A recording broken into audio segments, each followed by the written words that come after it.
Alright, today we are going to set up our homepage. We need to do that because we want to set our products on our homepage.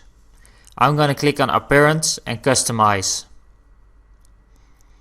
We will wait.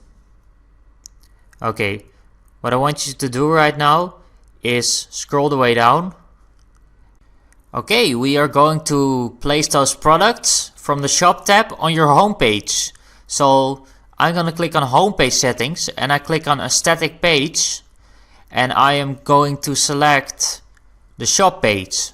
So the Shop page will appear on your homepage. So we have homepage products. This is a really important step. If you want to follow the course good, you must follow this step.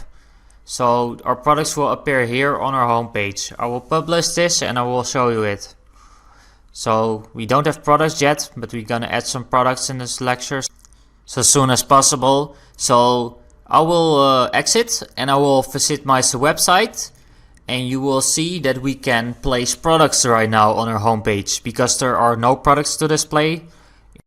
So we're gonna do that soon, but we're gonna first create a beautiful slider. We're gonna create a slider in the next lecture, so I will see you soon. Thanks.